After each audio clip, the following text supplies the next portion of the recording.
Yo estaba parada en medio de la sala vacía, observando el camión de donaciones llevarse cada pieza de mobiliario que había elegido con tanto cuidado a lo largo de 40 años. Mi nuera, Camila, estaba al teléfono discutiendo muestras de mármol italiano mientras gesticulaba para que los trabajadores removieran el último rastro de mi presencia en esa casa. La señora no entiende de decoración, me había dicho horas antes, con esa sonrisa fría que nunca alcanzaba sus ojos. Estas cosas son anticuadas. Van para familias que realmente lo necesitan. Sentí mi corazón hacerse pedazos cuando vi el sofá donde acuné a mi hijo durante noches enteras de fiebre, siendo arrastrado puerta afuera. La mesa de comedor donde celebramos cada cumpleaños, cada logro, cada momento importante, estaba siendo cargada como si fuera basura común. Y allí, en ese instante de humillación silenciosa, mientras mi nuera rediseñaba mi vida como si yo fuera invisible, algo dentro de mí comenzó a quebrarse de un modo que yo jamás imaginé posible.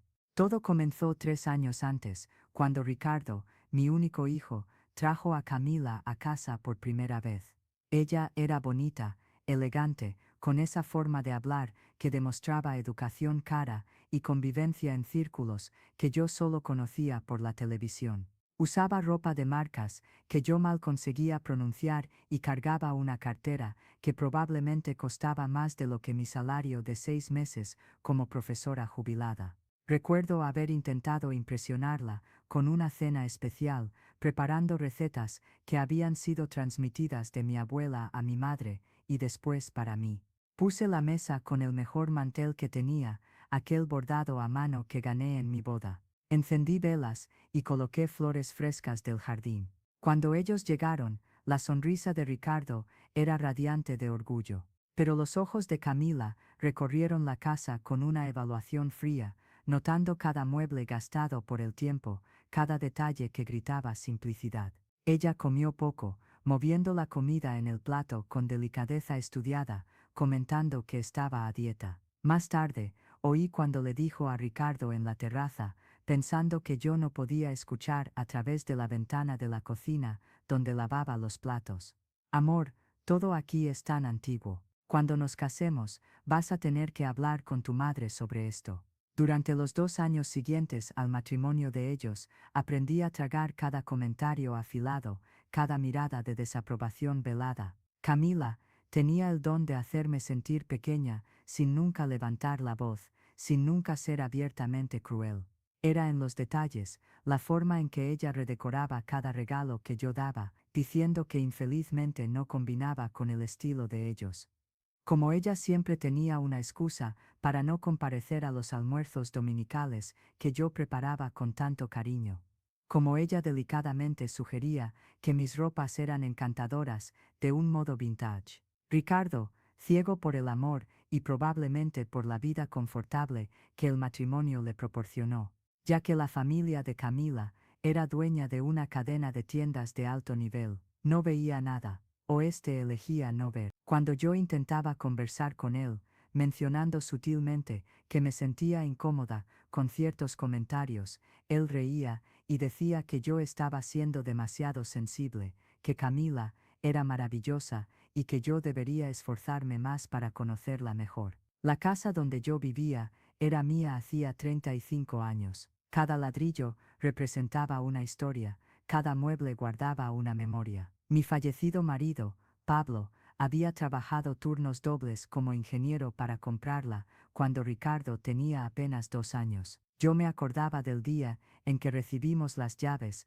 como bailamos en la sala vacía haciendo planes, soñando con el futuro que construiríamos allí. A lo largo de los años, mientras Pablo trabajaba y yo enseñaba matemáticas en una escuela pública, transformamos aquella casa en un hogar. Cada mueble fue elegido con sacrificio y alegría. La estantería de madera maciza que Pablo encargó de un carpintero local cuando Ricardo comenzó a demostrar amor por los libros. El aparador que compramos en un viaje al interior, cargándolo en el techo del coche porque no teníamos dinero para flete. Las cortinas que yo misma cosí, pasando noches en claro con la vieja máquina de coser que heredé de mi madre. Cuando Pablo falleció hace 8 años, víctima de un infarto súbito, aquella casa se tornó aún más preciosa. Era todo lo que me restaba de él, además de Ricardo. Cada objeto era una conexión con el hombre que amé por 27 años. Entonces, hace 6 meses, todo cambió de forma irreversible. Ricardo apareció en casa en una tarde de sábado, con una expresión seria, que yo no veía desde el día en que le conté sobre la muerte del padre. Camila estaba con él, impecable como siempre, pero había algo diferente en el aire, una tensión, una expectativa. Ellos se sentaron en el sofá de la sala, aquel mismo que sería tirado a la basura meses después, y Ricardo tomó mi mano. Mamá, él dijo, y yo podía ver el ensayo en aquellas palabras, como si tuviese yo que no quería escuchar, y practicado el discurso. Camila está embarazada, vamos a tener un bebé. Mi corazón explotó de alegría, los abracé a los dos, lloré, ya me imaginaba siendo abuela, comprando ropita pequeña, enseñando canciones de cuna. Pero entonces vino la segunda parte. La casa de Camila queda lejos de su oficina, y la mía tampoco es ideal para un niño. Pensamos mucho sobre esto, él miró a Camila, que asintió animándolo. Queríamos saber si aceptarías cambiar de casa con nosotros. La casa de Camila es más pequeña, pero confortable, en un barrio tranquilo. Y aquí hay jardín, más habitaciones, es perfecta para una familia. Sentí el suelo desaparecer bajo mis pies. Cambiar mi casa, la casa que Pablo y yo construimos, donde cada rincón susurraba recuerdos. Ricardo, empecé, intentando elegir las palabras correctas, esta casa significa mucho para mí. Tal vez podríamos pensar en otras alternativas. Podría ayudarlos financieramente con una casa más grande. Camila me interrumpió con aquella voz melodiosa que usaba cuando quería parecer razonable. Doña Elena, entiendo perfectamente su apego, pero piense en su nieto. ¿No sería maravilloso que él creciera en esta casa, así como Ricardo creció? Es una cuestión de legado familiar. La manera en que ella dijo aquello, transformando mi negativa en egoísmo, en negar algo a mi futuro nieto, fue magistral. Ricardo me miraba con ojos suplicantes. Mamá, es solo una casa, podemos llevarte a visitar siempre, y el apartamento de Camila es realmente bonito, te va a gustar. ¿Cómo podría decir no sin parecer la abuela terrible que priorizaba paredes y muebles en vez del bienestar del bebé? Si al menos hubiera sabido en aquel momento lo que estaba por venir, habría dicho no con todas las fuerzas. Pero allí, presionada por la mirada de mi hijo y por la argumentación impecable de Camila, me sentí acorralada. Acepté. Y así comenzó mi descenso a un infierno que yo no sabía que existía. La mudanza fue rápida, demasiado rápida. En 3 semanas, yo estaba viviendo en el apartamento de Camila, un espacio moderno y frío de 2 habitaciones en un barrio que yo no conocía. Llevé apenas algunas cosas personales, ropa, fotografías, algunos libros. Camila insistió en que los muebles de mi casa eran perfectos para el estilo que ella quería y que sería mucho trabajo estar transportando todo. Yo acepté, nuevamente, siempre aceptando, siempre cediendo, siempre intentando ser la madre y suegra comprensiva que no causaba problemas. Las primeras semanas en el apartamento fueron de soledad profunda. Yo no conocía a nadie allí. Mis amigas, mi grupo de tejido, la biblioteca donde yo era voluntaria, todo estaba lejos, pero me consolaba pensando que en breve tendría un nieto, que podría visitarlo siempre, que sería parte importante de la vida de aquel niño. Ricardo me llamaba ocasionalmente, siempre apurado, siempre con disculpas para no visitarme. Estamos reformando, mamá,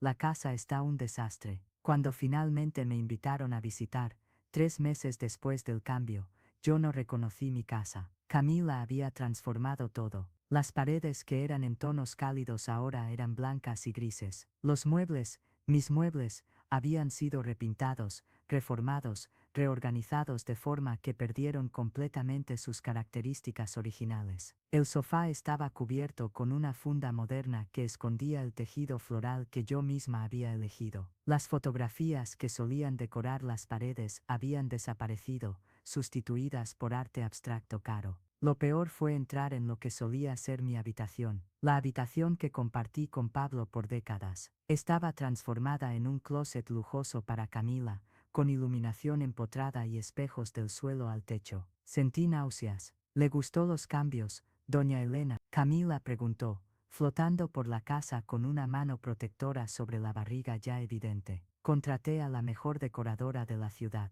Todo tiene que estar perfecto para cuando el bebé llegue. Yo no conseguí responder. Ricardo me abrazó por el hombro, ansioso. Quedó increíble. No es así, mamá. Camila tiene mucho talento para estas cosas. Yo sonreí. Mentí. Dije que estaba lindo. Por dentro estaba muriendo un poco. A lo largo de aquella visita, descubrí que mi estante de libros, aquella que Pablo mandó a hacer a medida, había sido donada. Necesitábamos el espacio. Camila explicó casualmente. El aparador que cargamos en el techo del carro, vendido, no combinaba con la propuesta. Y así, poco a poco, descubrí que cada pedazo de mi historia estaba siendo borrado, descartado, sustituido por la visión de vida de Camila. Cuando me fui aquel día, lloré todo el camino de vuelta. Los meses siguientes fueron una mezcla confusa de emociones. La emoción con la llegada del bebé mezclada con el dolor de sentir que estaba perdiendo a mi hijo, mi casa, mi identidad. Camila comenzó a llamarme ocasionalmente, pero apenas cuando necesitaba de algo, informaciones sobre historial médico de la familia, recetas antiguas que ella quería adaptar para una versión más saludable, consejos sobre maternidad que no quería escuchar, que ella claramente no tenía intención de seguir. Me estaba volviendo útil, pero no esencial, una herramienta, no una familia. La situación llegó a su punto crítico hace 2 semanas, cuando Camila me llamó pidiendo que fuera a ayudarla con algunas cosas del bebé. Estaba en el 8º mes, y yo estaba tan necesitada de contacto con ellos, que acepté inmediatamente. Cuando llegué, encontré la casa alborotada. Había trabajadores por todas partes, una decoradora dando órdenes, muestras de telas y pinturas esparcidas. Doña Elena, qué bueno que vino, exclamó Camila, pero sus ojos estaban enfocados en un catálogo. Necesito que me ayude a organizar algunas cosas que vamos a donar. Si hay contenido así que toca su corazón y le hace reflexionar, deje su apoyo y continúe acompañando estos relatos que muestran la fuerza de la superación humana. Me llevó hasta lo que solía ser la habitación de huéspedes, donde Ricardo dormía cuando era niño. Allí estaba apilado un montón de objetos que reconocí inmediatamente. Eran las últimas piezas que restaban de la decoración original de la casa. Almohadas que yo bordé, cuadros con fotografías antiguas de la familia,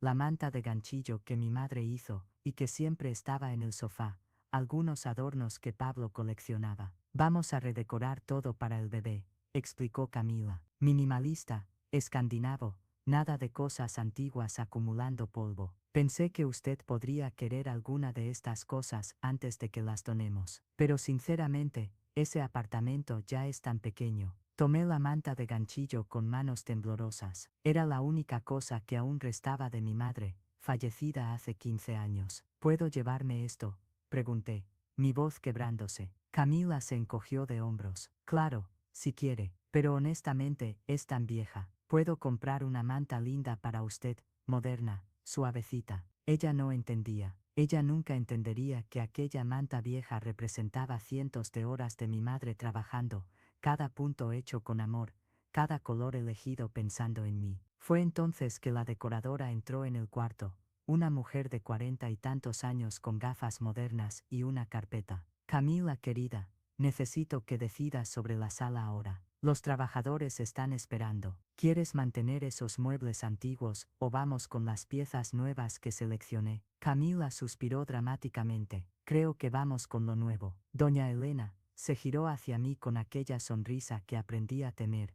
A usted no le va a importar, ¿verdad? La verdad es que usted no entiende mucho de decoración. Estas cosas son anticuadas, de una época diferente. Van a ser mucho más útiles para familias que realmente lo necesitan. Las palabras me golpearon como una bofetada. La casualidad con que ella descartó no solo los muebles, sino también a mí, mi experiencia, mi vida entera. Como si yo fuera una reliquia obsoleta, desactualizada, sin valor. La decoradora me miró con pena, aquel tipo de pena que es peor que rabia. Y allí, en aquella fracción de segundo, mientras oía a Camila continuar hablando sobre muestras de mármol al teléfono, algo dentro de mí se rompió. No era solo rabia, era una claridad súbita y dolorosa. Me había vuelto invisible. Peor, había permitido que me volviera invisible. Me fui a casa, aquel apartamento que yo no conseguía llamar hogar, en un estado de shock. Me senté en el sofá prestado que Camila había dejado allí, porque no era lo suficientemente bueno para su casa reformada, y miré al techo por horas. Todas las decisiones que tomé en los últimos años pasaron por mi cabeza como una película en cámara lenta. ¿Cómo permití que llegáramos hasta aquí? ¿Cómo me volví tan pequeña, tan apagada? Pablo se habría enfurecido si viera lo que ha pasado con nuestra casa, con nuestras pertenencias, con nuestra memoria. Y entonces me acordé de algo que él siempre decía: Elena, tienes un corazón enorme, pero no puedes dejar que la gente lo pise. Bondad no es sinónimo de felpudo. Lloré hasta no tener más lágrimas. Y cuando finalmente me levanté, ya era noche, sentí que algo había cambiado. No iba a aceptar aquello más, no podía. Por mí, por Pablo, por todo lo que construimos. Pero ¿qué podría hacer? Yo era apenas una viuda jubilada de 62 años, sin dinero significativo, sin poder, enfrentando a una nuera rica y manipuladora que tenía a mi hijo completamente bajo su control. La respuesta vino de un lugar inesperado. A la mañana siguiente,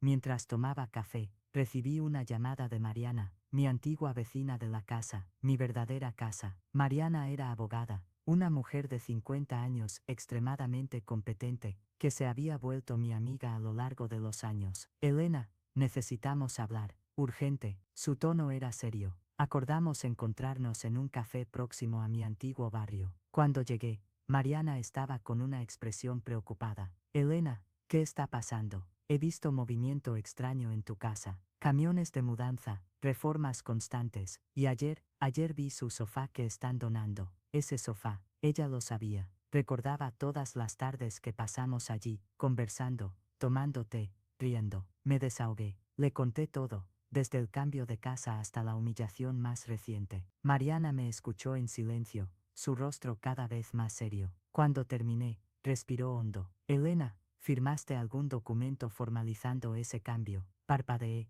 confusa. No, Ricardo dijo que no era necesario, que éramos familia. Mariana cerró los ojos por un momento. La casa todavía está a tu nombre. De repente, un pensamiento que nunca se me había ocurrido. Sí, nunca transferí. Ricardo dijo que haríamos eso después, que no había prisa. Mariana tomó mi mano. Elena, escucha con atención. Legalmente, esa casa todavía es tuya. No vendiste, no donaste, no hiciste ningún tipo de transferencia formal. Tienes el derecho de volver cuando quieras. Sentí como si el suelo se hubiera abierto nuevamente, pero esta vez no en colapso, en posibilidad. Pero ellos reformaron todo, gastaron tanto dinero. Ricardo es tu hijo. Mariana me interrumpió firmemente. Pero es un hombre adulto que tomó ventaja de tu bondad, tal vez sin percibir completamente, tal vez manipulado por su esposa. Pero eso no cambia el hecho de que fuiste colocada en una situación injusta. Y legalmente,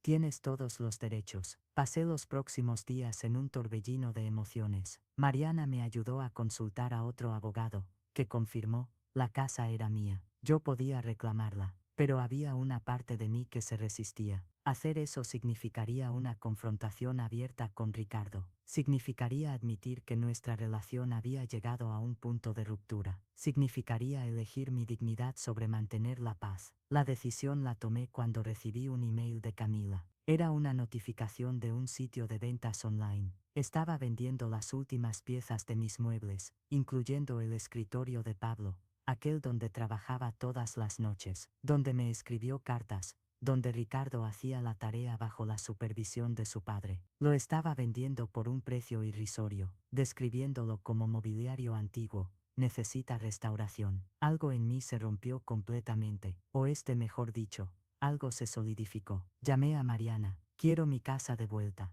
Al día siguiente, con Mariana a mi lado, fuimos hasta la casa. Toqué el timbre de mi propia casa, donde había vivido por décadas. Camila abrió, sorprendida. Doña Elena, no sabía que vendría. Ricardo no está. Necesito hablar contigo, dije, mi voz más firme de lo que había sido en meses. ¿Puedo entrar? Ella vaciló, mirando a Mariana con desconfianza, pero abrió la puerta. Entramos y nos sentamos en la sala. mi sala, con mis muebles cubiertos y pintados hasta quedar irreconocibles. Camila, empecé, y cada palabra salía dolorosa pero necesaria. He venido aquí para informarte de que esta casa todavía está registrada a mi nombre. Ninguna transferencia ha sido hecha, y estoy ejerciendo mi derecho legal de volver a mi casa. El rostro de Camila pasó de confusión a shock, y entonces a rabia. ¿Qué? Eso es ridículo. Usted acordó cambiar. Gastamos miles en reformas. Ricardo jamás permitiría.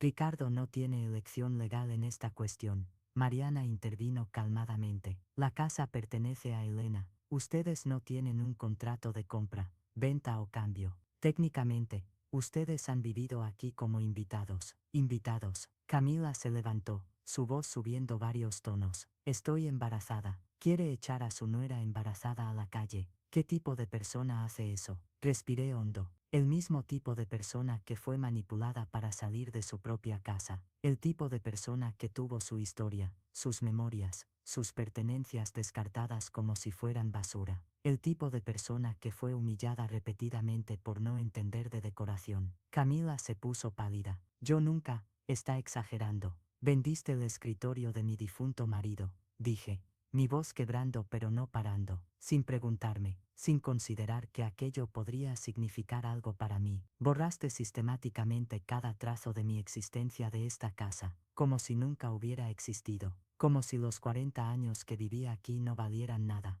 Eran solo muebles viejos. Les estaba haciendo un favor. El grito de Camila resonó por la sala. Y entonces, más bajo, casi como una confesión accidental. Usted no merece esta casa. Una profesora jubilada viviendo sola en una propiedad de este tamaño. Es un desperdicio. Personas como yo, con los recursos para realmente valorar un lugar así, ahí estaba. La verdad nuda y cruda. Para Camila, yo no merecía nada de lo que tenía porque no tenía suficiente dinero. No tenía el estatus social de ella. Yo era inferior. Tienen 30 días para encontrar otro lugar, dije, levantándome. Voy a formalizar todo legalmente. Puedo ser flexible con el plazo por causa de su embarazo, pero quiero mi casa de vuelta. Ricardo nunca te lo perdonará. Camila prácticamente escupió las palabras. Estás destruyendo a tu familia por una casa. Me detuve en la puerta, y me giré hacia ella. No, Camila, tú destruiste esta familia cuando decidiste que yo no tenía valor,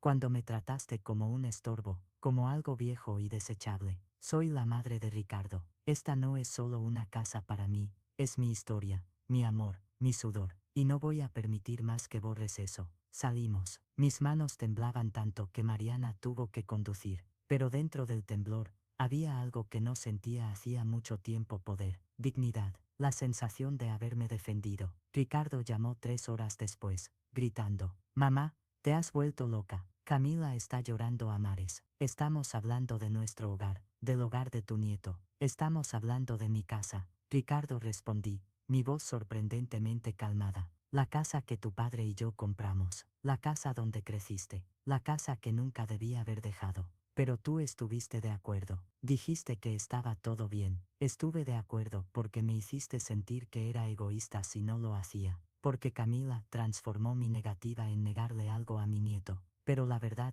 Ricardo, es que me manipulasteis. Y yo lo permití, porque te amo más de lo que me amo a mí misma. Pero eso se acabó. Entonces, eso es todo. ¿Vas a priorizar una casa en vez de a tu familia? La pregunta me perforó. No, Ricardo. Estoy priorizando mi respeto propio, algo que debía haber hecho hace mucho tiempo. Y si crees que estoy equivocada, respóndeme una cosa. ¿Cuándo fue la última vez que me visitaste? ¿Cuándo fue la última vez que preguntaste cómo estaba? ¿Cuándo fue la última vez que me defendiste cuando Camila me humilló? Silencio del otro lado de la línea. No es justo, mamá. Tienes razón, dije, lágrimas finalmente escurriendo. No es justo. Nada de esto es justo. Pero es lo que tiene que pasar. Tenéis tiempo para encontrar un lugar. Puedo ayudaros financieramente si es necesario. Pero quiero mi casa de vuelta. Colgó, y mi corazón se rompió de nuevo. Pero esta vez, era una ruptura necesaria. Las semanas siguientes fueron las más difíciles de mi vida. Ricardo no me hablaba. Camila contrató a un abogado intentando impugnar, pero Mariana tenía razón. Legalmente, tenía todos los derechos. Descubrí también, a través de la investigación legal, que Camila había planeado eventualmente hacerme firmar una transferencia oficial de la casa, pero por un precio simbólico, esencialmente haciéndome donar la propiedad. Ya tenía los documentos preparados, esperando el momento adecuado. La familia de Camila se involucró, intentando presionarme. Recibí llamadas de la madre de ella, una mujer fría que intentó sobornarme, ofreciendo dinero para que dejara de tonterías. Cuando me negué, me amenazó con una demanda por estrés emocional causado a su hija embarazada. Mariana lidió con todo profesionalmente, pero yo sabía que estaba pagando un precio emocional alto. Perdí el sueño, adelgacé. Amigos de la familia me llamaban, algunos apoyando, otros acusándome de ser cruel. Una abuela no hace eso, alguien dijo. Estás priorizando el materialismo sobre la familia. Pero otros, especialmente mujeres de mi edad, me buscaron con historias similares, historias de ser disminuidas, descartadas, hechas invisibles por nueras o yernos. Una amiga me contó cómo fue internada en un asilo contra su voluntad. Otra, cómo su hijo vendió su casa sin su conocimiento real, solo con un poder que ella firmó creyendo que era para ayudar con burocracia. Me di cuenta de que mi historia no era única, era, trágicamente, común. Un mes después, llegó el día de la mudanza oficial. Estaba de vuelta en mi casa, ahora vacía de las reformas de Camila, pues Mariana había negociado que se llevaran sus alteraciones o restaurasen al original. Eligieron llevarse, así que allí estaba yo, nuevamente en una casa semivacía, pero esta vez, era mi elección. Estaba comenzando de cero, pero era mi cero. Ricardo apareció para recoger las últimas cosas. Evitó mi mirada. Camila estaba en el coche, negándose a entrar. Espero que estés feliz, dijo Ricardo, su voz cargada de amargura. Conseguiste tu casa, perdiste a tu hijo en el proceso. Esas palabras dolieron más que cualquier cosa que Camila hubiera dicho. Pero miré a mi hijo, este hombre adulto que yo crié, que yo amé incondicionalmente, y vi la verdad. Ya no era el niño que acurruqué en el sofá durante noches de fiebre. Era alguien que había elegido permitir que me trataran con desprecio. Había elegido los sentimientos de su esposa sobre la dignidad de su madre repetidamente. Ricardo, dije suavemente, yo no te perdí a ti, yo me encontré a mí misma. Hay una diferencia, la puerta de mi casa siempre estará abierta para ti, pero no más a costa de mi autodestrucción. Se fue sin decir nada más. Oí el coche alejarse, y entonces, por primera vez en meses, sentí paz. Levó tiempo. Adaptaciones culturales. De nombres Queror se mantiene es común en español. De nombres Queror se mantiene es común en español. De nombres Queror se mantiene es común en español. De nombres Queror se mantiene es común en español. De nombres Queror se mantiene es covión llorando a mares, equivalente a en lágrimas. Dejar de tonterías, equivalente a parar con esa bobagen. De nombres Queror se marisas culturales. No hay referencias culturales específicas que requieran adaptación significativa. El contexto familiar y la disputa por la casa son universales. Se mantiene el formato original para reconstruir no solo la casa, sino a mí misma. Recuperé algunos de los muebles que Camila había donado. La institución de caridad fue increíblemente comprensiva cuando expliqué la situación. Otros muebles eran irrecuperables, vendidos o destruidos. Tuve que aceptar que ciertas cosas estaban perdidas para siempre. El escritorio de Paulo fue una de las más dolorosas, pero Mariana me ayudó a encontrar, a través de sitios de ventas usadas, a la persona que lo compró. Cuando expliqué la situación, una joven madre que había comprado la pieza para su hijo estudiar, ella lloró e insistió en devolverlo sin costo.